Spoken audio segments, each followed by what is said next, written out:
Olá, boa tarde, meus queridos alunos do terceiro ensino médio. Estou aqui gravando um vídeo para vocês sobre plantas. A Sarinha está aqui no meio também, quer participar do vídeo. Aqui está a nossa amiguinha Pteridófita, né? Lembrando, a Pteridófita é uma samambaia. E aqui nós temos uma angiosperma, uma rosa. E nós vamos falar nesse vídeo sobre o reino vegetal. Olha, não é só eu que gosto de plantas, não. A Sarinha também ama. Pessoal, então, esse segundo bimestre, nós ficamos o bimestre inteiro falando de plantas. Fotografei algumas, joguei no grupo de WhatsApp, começamos falando da classificação de seres vivos, terminando falando sobre as plantas. Hoje eu estou aqui em casa, gravando esse vídeo de revisão para vocês. Por que, professora Renata, falar um bimestre inteiro sobre o reino vegetal? É do reino vegetal, gente, que depende toda a sobrevivência do planeta, a sobrevivência de todos os seres vivos, seja através do fornecimento de oxigênio, seja através do fornecimento de alimento, que é transportado pela cadeia alimentar, né? É do reino vegetal, que depende a sobrevivência de todos os demais reinos, inclusive a nossa, né? Direta ou indiretamente, todo o nosso alimento ele provém de um vegetal. Mesmo quando nós estamos nos alimentando de um boi, de uma carne de frango, de porco, eles se alimentaram do vegetal antes e essa energia ela é passada através do nível trófico, tá? Começamos falando do reino vegetal pelas algas, né, principalmente as algas verdes, as algas marinhas, muito abundante em região de água, né, tanto da água do mar como da água doce. São, através delas, é produzido 90% do nosso oxigênio, as cianobactérias também, algas fotossintetizantes, produz uma grande parte do oxigênio. Algumas são unicelulares, outras já são pluricelulares. As algas são formadas por células eucarióticas, né? Células eucarióticas, algumas, como eu já falei para vocês, unicelulares, outras pluricelulares. Todas elas vão realizar fotossíntese. E de célula procariótica que realiza fotossíntese, nós temos as cianofícias, ou seja, as algas azuis. Muito bem. O reino vegetal, ele vai ter várias divisões. Depois das algas, nós temos as briófitas, que são as plantas que começam a ganhar o meio terrestre, tá?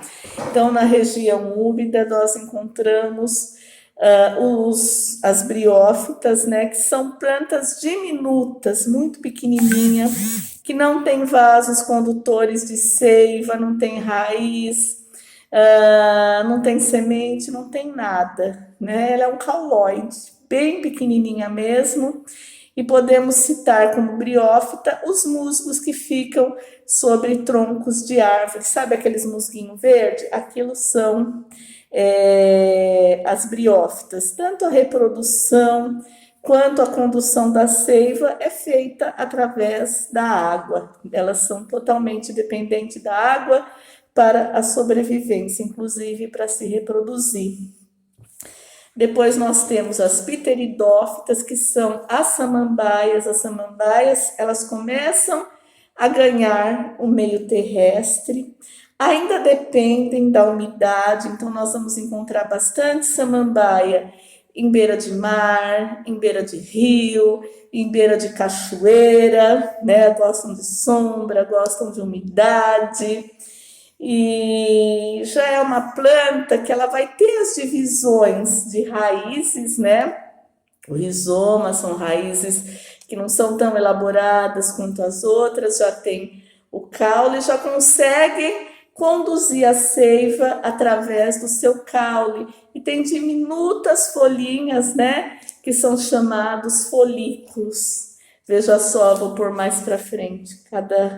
Cada galinho é formado por muitos folículos. Bom, a reprodução da samambaia, ela já vai ser uma reprodução por alternância de gerações, tá? Alternância de gerações, ou seja, uma hora ela é haploide, outra hora ela é diploide. Conforme vocês viram em reprodução, em divisão celular, as células haploides, elas são os gametas, elas são formadas de um único N. Uma célula vai se encontrar com a outra para gerar a fecundação. Então, os gametas, eles são sempre haploides. Sim, a samambaia, ela já faz reprodução sexuada, tá? E ela pode ser diploide também, conhecida como 2Ns, se ela se reproduzir por um brotamento, tá? Então, isso nós vamos ver mais lá na frente com alguns detalhes. A samambaia, ela ainda precisa de certa forma, da água para a reprodução e ela se reproduz através de estrutura chamada gametófito, né?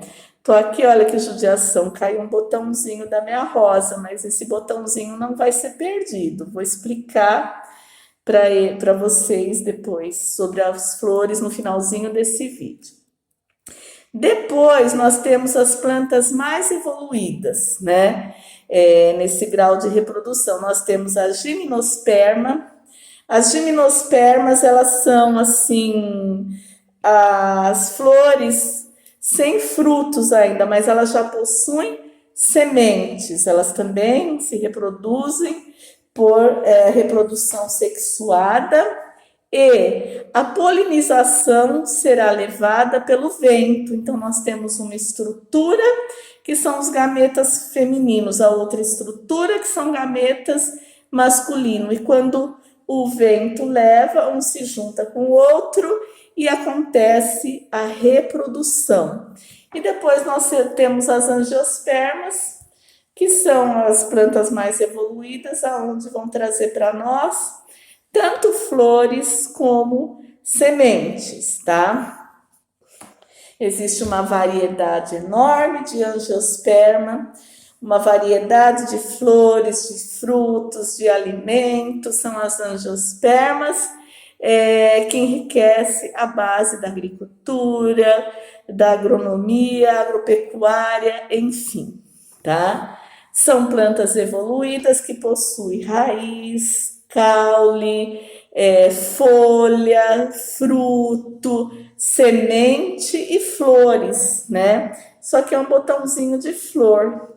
Na estrutura das flores, que se encontram os órgãos reprodutores das angiospermas, e através desses órgãos reprodutores que será feita a polinização da planta, que pode ser por inseto, pode ser pelo vento, pode ser pela água, pode ser assim pelos pássaros, por outros animais, tá? E elas também podem ser enxertadas, reproduzidas de uma forma artificial, conforme eu ensinei para vocês no início do ano, tá? O reino vegetal também ele vai movimentar uma boa parte da nossa economia, tanto local quanto de exportação. O Brasil é um país que exporta muito alimento para fora, tá? Tanto frutos como grãos e até mesmo flores. Por isso se investe muito nessa questão da agricultura, da agronomia, da agropecuária no Brasil. Agropecuária não, agronomia mesmo, tá? No agronegócio. Já estou misturando estação, já estou falando besteira. Mas, enfim, Temos plantas que são importantes para a gente na medicina, a maioria dos chás, as plantas calóides que nos oferecem substância para fazer determinados remédios, né? O eucalipto, muito utilizado para fazer xarope, o limão, a folha do limão, né? Ah, temos também as plantas que elas são bastante utilizadas como alimento, que é o caso das verduras, temos os frutos, temos várias outras substâncias, como por exemplo, as algas, elas vão nos oferecer, por exemplo, o agar-agar, que é o substrato para a gente estar fazendo várias coisas, a gelatina, produtos de limpeza, produto de beleza, creme, batom. O uso do vegetal na nossa economia, ele é bastante profundo, viu? Eu estou aqui sintetizando bastante para ficar um vídeo pequenininho, porque eu vou passar tudo isso que eu estou falando para vocês por escrito. E por isso que é importante a gente preservar o meio ambiente, preservar as plantas, porque para nós elas não só produzem o oxigênio, o ar que nós respiramos, como também produzem o alimento. E a sua biodiversidade é enorme. Nosso país, ele tem vários biomas, cada um com a sua característica. Esse mês nós pegamos bastante devido ao nosso estudo do cordel, nós pegamos o bioma da caatinga, né? Falamos de cactos, de armazenamento de água nas plantas, falamos da cultura da região no geral. Mas nós temos a floresta amazônica, temos a Mata Atlântica, temos o cerrado, temos pampas, a biodiversidade brasileira é muito rica. E tudo isso será tema que nós vamos desenvolver ao longo do ano. Um forte abraço para todos vocês.